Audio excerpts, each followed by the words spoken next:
Halo teman-teman Ranu Daster, selamat datang di video tutorial sistem informasi akuntansi UMKM Ranu Daster.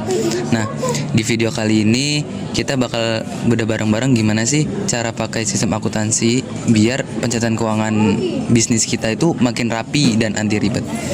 Nah, pertama kali kalian buka sistem IMS ini. Nah, kalian bakal nemu dua folder utama. Pertama ada folder buku jurnal dan kedua ada data entitas. Nah, masing-masing folder ini mempunyai isi dan fungsinya sendiri-sendiri. Nah, oke, kita akan bahas satu-satu. Oke, pertama kita masuk dulu ke folder data entitas. Nah, di sini itu totalnya ada 6 file penting. Sebelum input apapun, kita ini wajib banget isi file data karyawan. Kenapa? Karena data ini itu bakal jadi pondasi awal buat program-program lainnya. Nah, gitu. Nah, tampilannya kayak gini.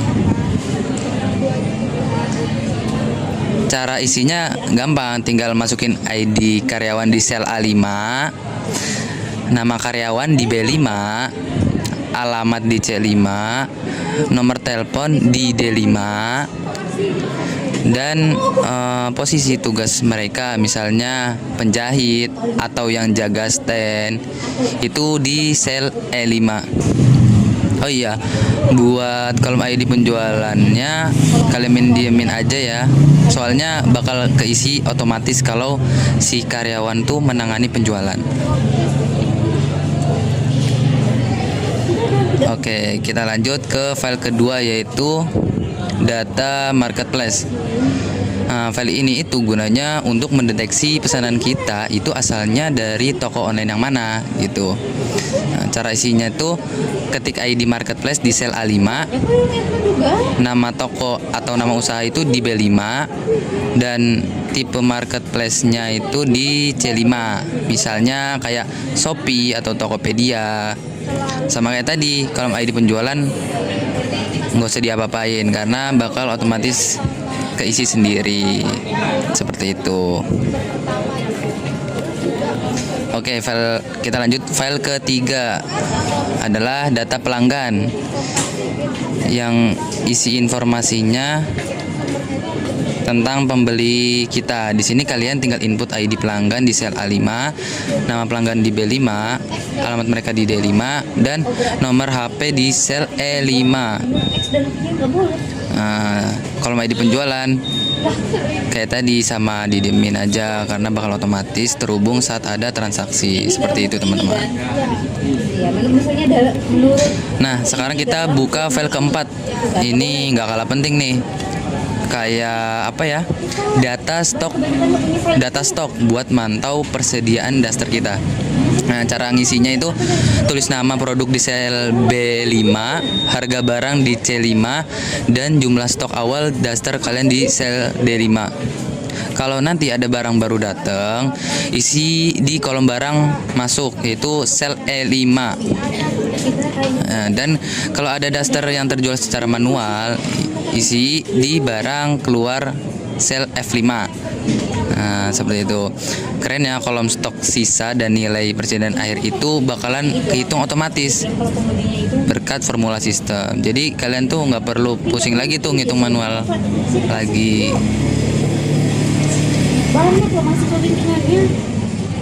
Oke, setelah semua data entitas aman, sekarang kita masuk ke menu utama, yaitu folder buku jurnal. Nah, di dalamnya itu ada satu file penting namanya jurnal penjualan. Nah, jurnal ini itu khusus dipakai buat mencatat transaksi penjualan yang dilakukan secara kredit. Tampilannya emang kelihatan agak panjang ya, tapi tenang, isinya nggak ribet kok karena sebagian besar udah otomatis semua.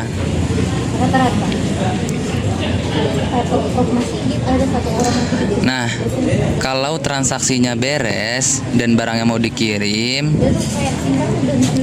kita balik lagi ke folder data entitas, terus buka file data pengiriman. File ini khusus buat mendata pengiriman barang dari pesanan marketplace. Nah, cara isinya simple. Isi ID pengiriman di sel B4, tanggal kirim di D4, dan status pengirimannya di E4. Misalnya kayak diproses atau dikirim.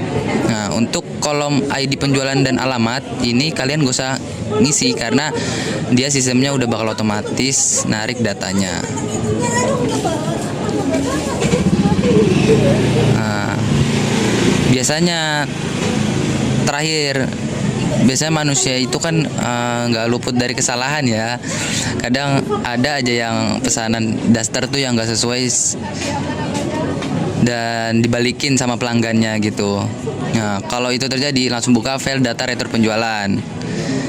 Cara catatnya, masukkan ID retur di sel B4.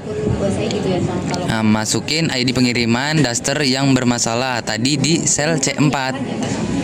Ketik jumlah daster yang diretur di D4, tulis alasan retur D4, misalnya kayak salah warna atau kain sobek, terus jahitan rusak dan lain-lain.